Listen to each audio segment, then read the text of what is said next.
Is your small business growing? That's the question we address right here on the Grow Your Biz Show.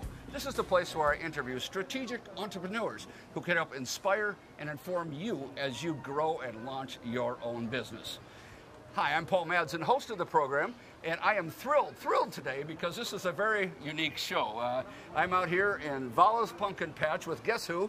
None other than the famous Tim Vala. Tim, nice to see you. Thank you. Thanks for having us out here today. Yeah, no, appreciate it. It's a wonderful day and a wonderful place. My family has come out here dozens of times and had the memories and made the memories. You've got a great thing out here. So, well, thank you. Well, we're going to jump right in if that's okay. Sure. We'd like to start by asking you, Tim, what business are you in? Well, we're in the business of making family memories. Well, magical moments for the families that they'll always treasure and remember. Well, that's awesome. You don't sell pumpkins or fudge. You're in the business of family memories. Right. Further down the road. And I got to tell you, that's for me. I told you off camera how I love the graveyard and all the here lies so and so. Yeah, that's hilarious. Yeah. And I love the how tall this year. We've got lots of those shots. Right. And, I speak for thousands of families, I'm sure, in the area who really enjoy it out here. So you're in the business of family memories. Do you have any people who come up to you and say, thank you, this is a big part of my family's history every year? Oh, yes.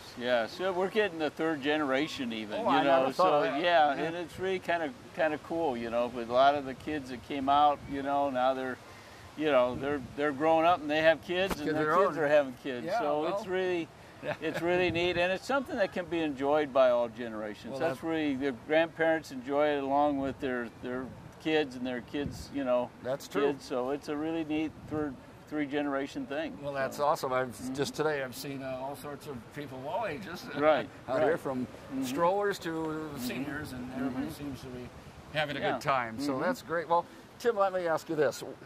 Why did you get into this business? Well, I just wanted to start my own business, and when I graduated from college back in 1976, the economy wasn't really great, and it took, I realized that if you're going to be working, you're going to be doing a lot of hours, a lot of years, and I wanted to do something I wanted to do, I guess, and so I started thinking about, well, what kind of business would I like to be in? What do I do in my off time when I'm not working? Okay, what are your passions? And what are my passions and interests? Because I thought, well, there's certain things you can be in your own business, but if you don't really have a passion for the business, it's not. You might as well just work for someone else. It's easier. Exactly. Yeah. It's much easier. You're right. And so anyway, I like to be outside. I like hunting and fishing. And I like, one of the things I liked was gardening. And my dad always had a garden. I always kind of helped him, and we happened to buy a house. And you lived in town? You grew up in the city? Or? Yeah, from kind of South Omaha area. Okay.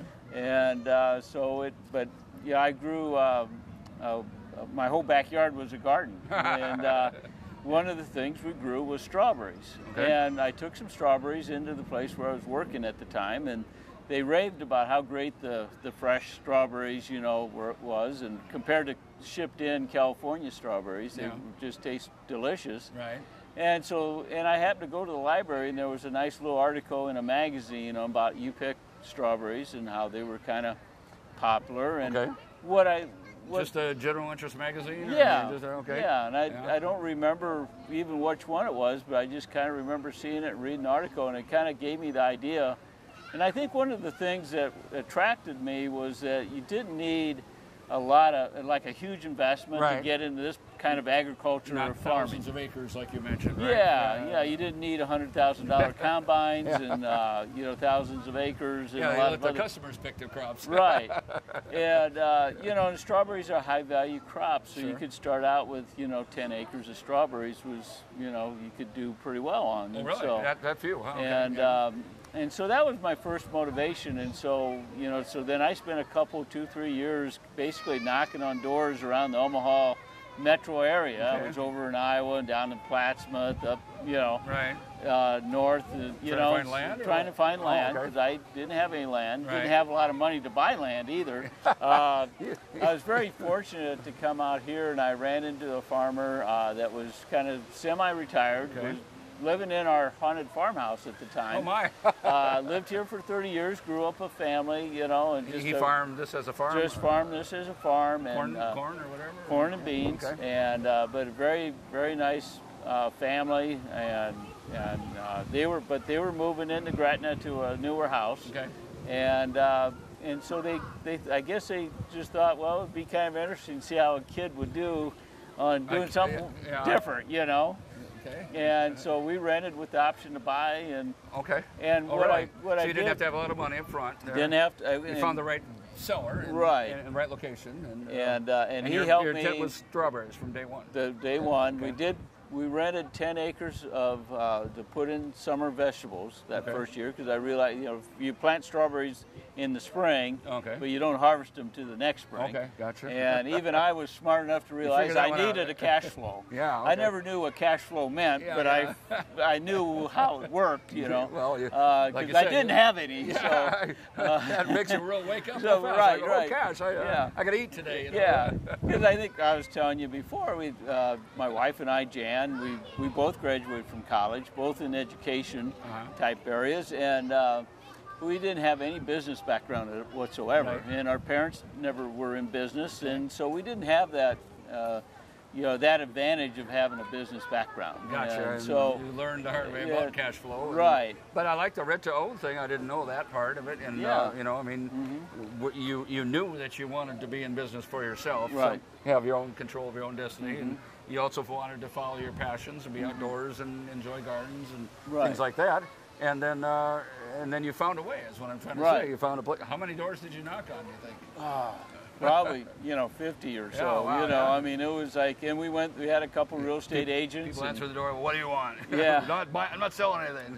What's kind of funny now is that most of the places I was there is like there's houses there now. Oh, I suppose. And you know, when I came out here, it seemed like it was kind of far out. Yeah. It was in Gretna. People didn't know where Gretna was at that. This was like 35 years ago. Yeah. Gretna's a small independent town. One of my good friends at the time said, "Well, why did you move so far out? Couldn't you find a closer place?" And now I'm lucky. Town's getting closer. Yeah, because we're getting rooftops even coming out our way now. So we're starting to get surrounded a little bit. Sure. But a lot of the places I went, they're not there anymore. You know. Yeah, so, well, I understand. Yeah, so it's interesting to see how things have changed. All the encroachment of the city. Right. Yeah, it's solid from Gretna to Omaha now. Right. And so who knows where it's going. Right. Well, so I guess I get the why. We talked about it. The outdoors, the gardening, the want to be your own man, that kind of thing. And well, tell me this. People are hard pressed all the time. I mean, the economy's good, but their entertainment dollars are limited in some respects. Right. And this is obviously entertainment and family memories, but it's obviously entertainment. I mean, how is, and I know the answer, but how is Vala's Pumpkin Patch, unique and different from other ways people would spend their money on their entertainment dollar? Well, I think it's a special time of the year, for one thing. Okay. And that was one of the things when we made the transition from strawberries to the pumpkins. I just noticed that our customers had more fun working, coming out in the fall than they did in the spring. Okay. For whatever reason, you think the spring would be good because of but the strawberries was kind of hard because it was hard work to pick them, for one thing. Yeah. Well, that's a and good then point. you didn't know exactly when they were going to come in, because depending on if it was a cool spring or a hot spring, and so marketing was a little harder. And we didn't have Facebook and those kind of things back then either to let people know. Sure. And but people, it just wasn't a family activity, and for some reason the fall season seemed to be more of a family activity. Sure. People know winter's coming. And it's one last time to get out, and it's just there. And then there's all the additional stuff you kind of did with it. It just made it like a real fun, unique. I mean, is that the transition to pumpkins? I mean, just the weather and the spring and the time of year. Yeah, we listened to our decision customers. about your customers? Because when we, like I said, the customers for strawberries would complain a lot because their back hurt, and it was work, and it was like and we just didn't have that festival feel to it, Whereas, and it was like you couldn't set a certain date and say, okay, come, May 15th or May 31st or whatever. It was like you were, you know, like you said, depending on the year, it changed. Where October is pumpkin time, you know, in September, October. Well, you got the end date there, the Halloween, right? Right, yeah. And so it was just easier that way. But our customers that came out in the fall, and when I got started, I had no idea I was going to do the fall thing. You know, I mean, strawberries was our main focus. Sure. Like you said, we had 10 acres of vegetables. And how many years did you do the strawberry thing only? Well, we did it about 5 or 6 years. Oh, really? Wow. And then we kind of got out of it. Well, and your customers said back hurts. Plus, you were kind of thinking, let's have a date and a holiday, a focus, and a theme, and maybe and all that. Right. Is that all out of your head, or did you talk this out with your wife? Or well, it was kind of a gradual transition. All about the inspiration. You know? Yeah, it just seemed like the fall thing was growing, and where strawberries wasn't. You know, I mean, it was okay, but it was like, you know, it didn't have the same feel to it, and so it was more. Like you said, it was one of those things like you can't really sit down and try to map out everything. No. You have to just jump in and do it sometimes. Well, you're the classic example of the often quoted Martin Luther King quote about, you know, to go up the staircase, you take that first step. You don't know what's up at the top, but you take that first step. You took several first steps. At what point did Tim was it just pumpkin picking at first, or did you always have this big haunted houses and Halloween theme? The first thing we did was to, we kind of got in it a little. The first year we had pumpkins, I had about a pickup load. And they were all small pumpkins. So that's, I didn't know anything about what I was doing. I didn't have any farm background. And so I sold those off the back of my pickup truck in Papillion, in downtown Papillion. That you grew out here? Out here. And then the second year, which would have been 1985, we made a mistake and we planted too many pumpkins. Really? Wow. And I'm like, man, I can't sell all these out of the back of my pickup truck. What am I going to do? So I just decided, I said, well, people came out and picked strawberries out here in the spring, spring. And I said, well, maybe we could get customers out here to pick pumpkins too. I really didn't know for sure. So I put an ad in the paper, and to get people out here, I put free hayrack rides. And the only problem was I didn't even have a hayrack. So after I put that, you are living on the edge. I know. Then I had to go buy a hayrack really fast, and but that was the big draw. So that was the first, and that all goes together. You know, right, and so we actually just the hayrack was just parked right out here, right behind us. Sure. And then the harvest barn that we're sitting next to is where I had a scale and stuff. So I would I was the only one really working, and so I would take the people out and wait for them to pick a pumpkin. And then I'd bring them back and park the hayrack and jump off the tractor, come in and weigh pumpkins. And Did you charge admission at that point? We didn't, no. We went about 8 or 9, 10 years before we charged admission. Is that right? That's amazing. And we always had the free hayrack rides. And that was the draw. So you hope people buy a lot of pumpkins. Right.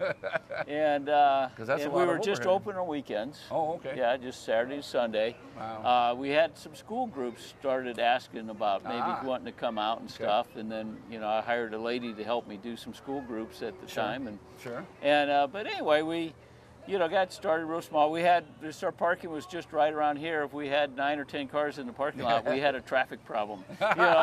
So a little different than now. What do you have about 40 acres? 30 or 40 acres of parking. Yes. And some weekends it gets full up, right? Right. Do you run out of parking sometimes? Or? No, we got enough. You've got a bunch. Got a bunch. Yeah, we've been fortunate. We got some land even across the street that we got. Yeah. Well, you've told us about the early days. Tell us about growing pains. I mean, you got the theme going. All right, at what point I want to know first, did you start putting in the dancing skeletons and the haunted house and things like that? It was gradual over the years. We tried to always, when we have a lot of, like you said, a lot of positive feedback from the customers and how much fun they were having, how they liked it and stuff. And it was very simple.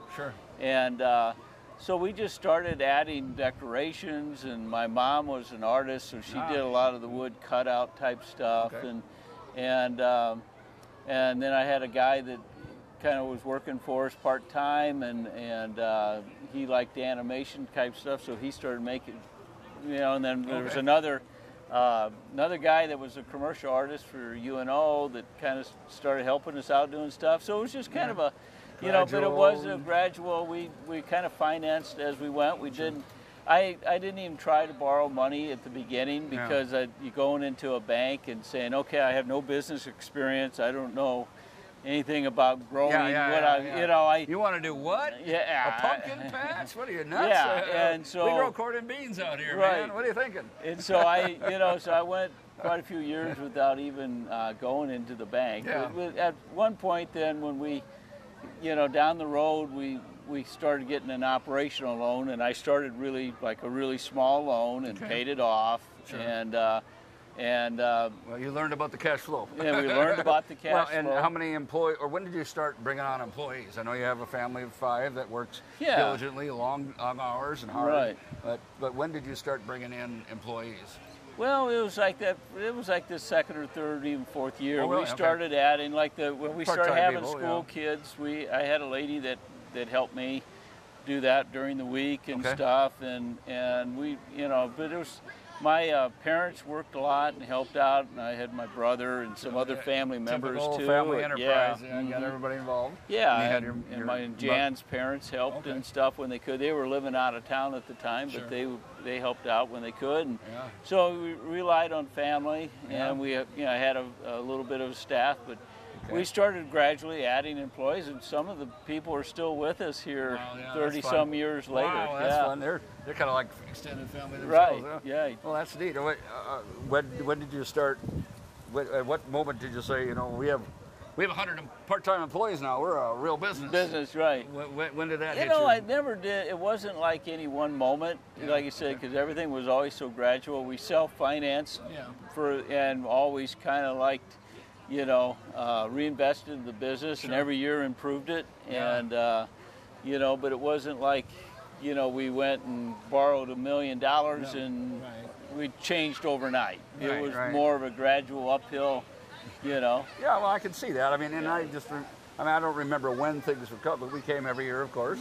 And, each year like, oh, wow, look at that. And I mean, when, for instance, did you put in the train for that? I mean, that's a huge capital expense. Yeah, and that was our first exception of the self-finance as we go. I borrowed money special for the train. That's very expensive. And but it's cool. In a couple, we paid it off early. We got we got a 5-year loan or something, paid it off in 2 or 3, and then since then the egg scramble area we've kind of added. We've borrowed money for that, a little bit special too, but we big tried jumpers and all that. That's got to be. I mean, people. If anybody says, "Oh, it's expensive to go there," well, you can stay all day long and they never run out of attractions. I mean, where else can you go and see pig races, right? Not too many places I know. Right. Maybe a county fair. I don't know. Right. And we think we're very good value for the money. Oh, absolutely. And that's why we're pretty successful, because if we weren't, people wouldn't be coming back. I think people still get that family feel, and it's all about, like you said right away, and we started making those family memories and so on. Well, any bumps along the way? I mean, I like the way, as a businessman, a business family, you grew it slowly, incrementally, you had new ideas, tested new stuff out as you went along. Some things were there any things you tested out that didn't go as planned, or? Nothing really huge. I mean, we've been real fortunate. I think we thought things out really good before we did things, and and I think the other thing was, one of the reasons we were successful is because I really did a lot of, I was self-taught, but I made a lot of effort to go to other states and look at other farms. Oh, okay. And in the wintertime, there's a couple conferences that deals with our type of business. There are pumpkin patch conferences? Yeah, they're called, they're not really called that, but they're like for direct marketing type. Oh, sure. So when you sell directly to the consumer or to the... Well, you got retail. And that's like apple orchards and different, wineries or whatever, there's different things. But I'd go to different states and went to these conferences, got to know some of the other farms around the country, and so I learned a lot. Is it a growing industry? I mean, I've seen a couple other pumpkin patches in the greater metro area, but I think we're fairly mature as far as, there's always ones that kind of come into the business and leave out. Yeah, there's some that are always coming in, some going out, but I don't think it's greatly changing, Sure. Well, it's got to be kind of location dependent, I'm sure, we were really one of the leaders in the industry as far as what we do with the pumpkin patch. And I'm talking about, well, we have the, you know, like the Spook Sheds, Haunted House, the Storybook Barn, we have playgrounds. Yeah, because I think before, like 30 years ago, there was a lot of pumpkin patches that were basically just a hay rack right out to them, or just pumpkins around their barns. Right, or, you know, and you came out and bought a pumpkin and that was kind of it, you know. But where we've added a lot of the entertainment, with the pig races, and then we've added the food component to it, because people love to eat. How many food stations do you have? I think there's like 30 or something like that. 30 places to buy food? Yeah, it's just kind of... you won't go away hungry. Yeah, we ramp up for the weekends, obviously, compared, you know, during the week. But it's there's a lot of places to eat, and that's one thing we'll people put a map on the screen, but yeah, a great map around here of all the food places, and carameled apples and turkey legs and what else? Yeah, I'd say the kettle corn, caramel apples are probably the two of the biggest. You know, kind of our signature. Turkey legs. And now the pie thing, the pie barn. Right, the pie barn, and my youngest daughter is you know, really big in the food. She worked at the Food Network in New York City for a while, and then she went to culinary school. Holy cow! So she makes a great homemade pie, and we use our own pumpkins and we actually use like 3 different pumpkin varieties to get the mix that she likes. I'm getting hungry just talking about it. And then of course the salted caramel apple pie is our #1 pie that we sell, and we get them out apples out of our orchard now, and we. How many trees did you plant? We have close to 30,000. That's a lot of trees. Yeah, and they're not all in full production at this point, because we've been planting them over the last 4 years. But and we have over 30 varieties. Wow. Not all 30 varieties are ready like this year right now, but in the next 2 or 3 years. Because you only started that how long ago? About 4 years ago. Okay. So the it takes a while to the first ones we planted 4 years ago have a pretty good yield on them. They're still not 100%, but you know, the ones that are 1 or 2 year trees, you don't have any crop, and then the 3rd year you get just a tiny one. Okay. And about the 4th year you're starting to get like maybe a 50% crop. Okay. So.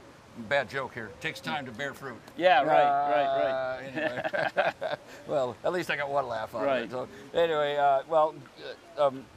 we're at the segment here where we need to think about advice for budding entrepreneurs. I mean, you talk for hours about what you've learned along the way, or days maybe, because it's been 30-some years. Right.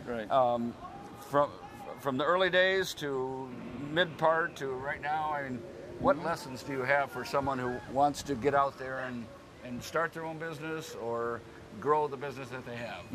What advice do you have? What do you have for people? You know, I don't think there's anything like it's earth-shattering or anything, but I do remember, you know, like when I first got started, I talked to a guy that had a lot of business savvy and was very successful in business, and he told me 3 things, and unfortunately I don't remember 2 out of the 3. But I don't think it's not necessarily true for everything. But he said that his advice to me was like, just do it yourself if at all possible, and not try to get into any kind of partnership. Okay. And I think overall that's good advice. I mean, there's always exceptions. I mean, there's a Ben and Jerry's ice cream, right? Yeah. And they've obviously been successful. Right. And you can look back at businesses, and there's some real successful businesses that were partnerships. Right. But for the most part, the partnership thing just doesn't work real well. It just seems like one partner always thinks they're working harder than the other. Oh yeah, I've seen that many times. And then there's like 5 years down the line, there's a breakup, and then you got to split up the business, and it tears the business apart. I've seen that many times. 50-50. Oh, well, we're 50-50. You can be right first, and like you said, someone thinks, well, I'm smarter than you, or I'm working harder than you. And I think when I first got started, you know, I think there was a few times where people saw that there's potential and offered to be partners, and I kind of like, you know, I always thought of that, and I thought, no, I'm going to just do it myself. That's good advice. It's always interesting. I mean, it would be like, oh man, I could use your talent, or I could use your money. Yeah. But I'm glad I didn't. You grew it. So that you was bootstrapped it along the way. One out of the three. Didn't borrow money for a long time. You Yeah. bootstrapped it, allowed you to make those decisions. Right. I mean, you go into business on your own, to be in business on your own, not to necessarily have someone breathing down your neck. Right, right. And so you were smart about that. Sure. What else? Number two? Number two was to just do it and not do it part-time. And he said he knew a lot of people that got in these businesses, especially the agriculture type, like we are, where they want to work their full-time job and do this like after work and on the weekends. And he says you're never really fully committed, and you always have that fallback. You have a foot in and two it's kind of streams, like right? if you cross a bridge and burn it, Yeah. you got to keep going. And that was kind of his philosophy. Well, that's what you did here, and too. I think that's. I mean, I was at the time I had a full-time job that was paying pretty good. And it was, you know. So the thought process is that, man, it's really hard to give up a good-paying job and start where you're not making any money and you're spending money. And this might all go south. But I listened to him and quit my full-time job, and I jumped in with both feet, and it was scary. It was not. My wife did have a full-time job that she kept, and so we did have that for our family. We had a young family at the time, and so we had some responsibilities and stuff. But lots of risk. But so that's the other thing would be you know, just do it and do it. You know, burn that bridge behind you, and makes sense. And then you're forced to make, you know, to be successful. You're going to sink or swim. Yeah, well, that makes sense. Listen to Tim. Don't hesitate. Jump in with both feet, and keep your own control of what you have going. Don't necessarily bring in partners or money if you don't need it. Maybe it's better to grow incrementally. We have a true success story in front of us. And Tim, any last thoughts for you as we sign off here? No, I'm good. Well, thanks again for having us out here. Beautiful place. Yeah, I'm going to go buy a pie, I think. Okay. As we wrap up, reminding viewers to go to growmedia.com. That'll allow you to see what seminars and books and coaching opportunities that I have coming up, and that you can be part of as part of the Grow Your Biz theme. So thanks for joining us. Tim, thanks for having us. Thank you. And come on out to Vallis Pumpkin Patch. See you next time in the Grow Your Biz Show.